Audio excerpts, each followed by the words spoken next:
कि हम लोग देश के किसान आंदोलन के राष्ट्रीय नेता रहे हैं और किसान आंदोलन की सबसे प्रमुख मांग है कि खेती को लाभकारी बनाओ, घाटे से उबारो इसे। 6 लाख किसानों ने अब तक आत्महत्या कर ली है कर्जा में डूब के, इसलिए अब और घाटा नहीं, अब और घाटे की खेती नहीं। एक तो सबसे बड़ा सवाल सोन नहरों का है, इसके अलावा कई इलाकों में बिजली की उपलब्धता, बिजली से भी सिंचाई की व्यवस्था, इसकी बात है। डेहरी ऑन सोन की लाइफलाइन कहे जाने वाली पाली पुल का निर्माण कब तक करवाया जाएगा? देश में उद्योग नीति चल रही है, डालमिया, गोयनका, टाटा, बिरला जैसे उद्योगपति पृष्ठभूमि में डाल दिए गए हैं और आज सारे पूंजी का केंद्रीकरण मोदी जी के 2 मित्र पूंजीपतियों अंबानी और अडानी के हाथ में हो रहा है। तो वो कैसे होगा, ये जटिल प्रश्न जरूर है।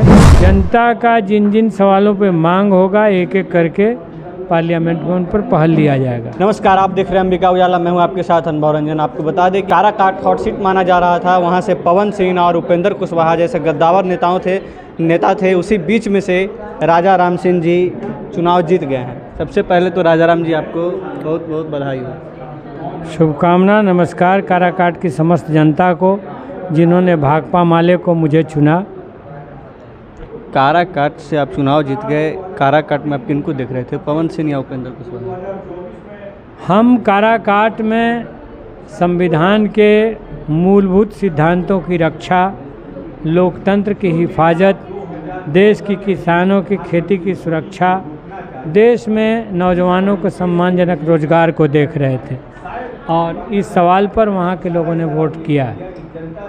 आप काराकाट से चुनाव जीत गए, लेकिन आपका मुख्य मांग क्या है? जैसे मैं एक तो मैंने आपसे कहा कि हम लोग देश के किसान आंदोलन के राष्ट्रीय नेता रहे हैं और किसान आंदोलन की सबसे प्रमुख मांग है कि खेती को लाभकारी बनाओ, घाटे से उबारो इसे।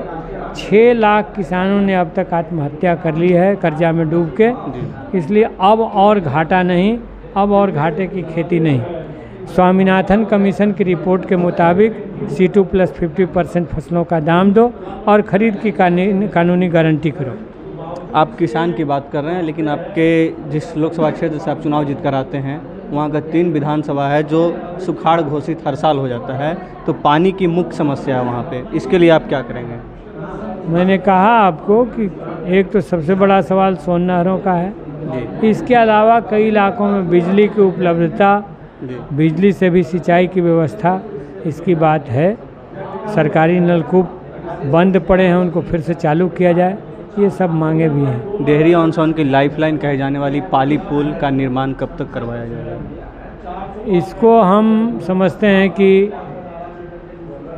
जो भी सरकार बने, अगर हमारी सरकार बन जाती है इंडिया गठबंधन की, तब तो काम आसान होगा, लेकिन NDA की सरकार रहेगी तब भी उस सरकार से हम पाली पुल के निर्माण की सदन के भीतर भी बिहार सरकार से भी सबसे पहल करेंगे। डालमिया नगर फैक्ट्री जो है सबसे जटिल समस्या वहाँ का है। बिल्कुल वो जटिल है और जो देश में उद्योग नीति चल रही है, डालमिया, गोयनका, टाटा, बिरला जैसे उद्योगपति पृष्ठभूमि में डाल दिए गए हैं और आज सारे पूंजी का केंद्रीकरण मोदी जी के 2 मित्र पूंजीपतियों अंबानी और अडानी के हाथ में हो रहा है।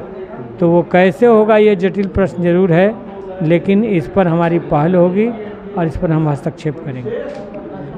पंडित दीनदयाल उपाध्याय मंडल के अंतर्गत डेहरी ऑन सोन आने वाली स्टेशन जो है, वहाँ पे कई ट्रेनों का परिचालन नहीं होने से, मतलब ठहराव नहीं होने से आम जनताओं को काफ़ी दिक्कत का सामना करना पड़ रहा है, इसके लिए क्या कहेंगे आप? जनता का जिन जिन सवालों पे मांग होगा एक एक करके पार्लियामेंट में उन पर पहल लिया जाएगा। डेहरी ऑन सोन जो है जिला बनाने के लिए मांग है, इसके लिए आपका क्या पहल? जिला डेहरी और दाऊदनगर दोनों को जिला बनाने की मांग उठी है जी। मेरा नैतिक राजनीतिक समर्थन इस मांग को होगा और इसके लिए हम समर्थन के पक्ष में बिहार सरकार से भी बात करेंगे, संसद में भी सवाल उठाएंगे। और आप वहाँ पे मतलब जीत कर आए हैं, तो वहाँ पे उद्योग के क्षेत्रों में एक अलग क्या होगा? देखिए, विक्रमगंज, दाऊदनगर, नबीनगर, ये सब पहले से कुछ क्षेत्रीय कुटीर उद्योग के सेंटर रहे हैं। ओबरा में कालीन बनता रहा, तो ये मांगे हैं, उद्योग का सवाल मतलब रोजगार से भी जुड़ा हुआ है। तो बेरोजगारी बढ़ रही है तो ये मांगे और उग्र हो रही हैं। डेहरी रेलवे स्टेशन पे फुट ओवरब्रिज का कई सालों से मांग उठ रहा है, फुट ओवरब्रिज का। अब ये हम देखेंगे, ये मांग आएगी, उसको कैसे हल किया जाएगा।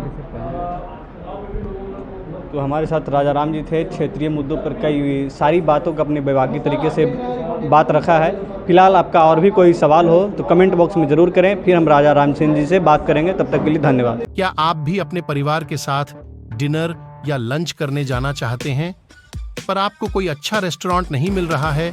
तो अब आपको चिंता करने की कोई ज़रूरत नहीं है। आप विकास स्वीट्स एंड फैमिली रेस्टोरेंट पर जाएं। यहाँ आपको 75 लोगों के बैठने की व्यवस्था मिलेगी और आप बर्थडे पार्टी भी मना सकते हैं। और ये आपको प्रोवाइड कराते हैं वैरायटी ऑफ फूड, जैसे कि मसाला डोसा पनीर का, जायका, butter masala, chilli paneer, paratha, noodles, fast food सभी अवेलेबल है। और सिर्फ यही नहीं, मिठाइयों में भी काफ़ी तरह की वैरायटी है, जैसे रसगुल्ला, सूखा छेना और भी कई सारी मिठाई अवेलेबल है। और ये सब आपको मिलता है अफोर्डेबल प्राइसेस में।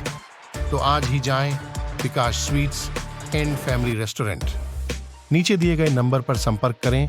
एड्रेस पुनः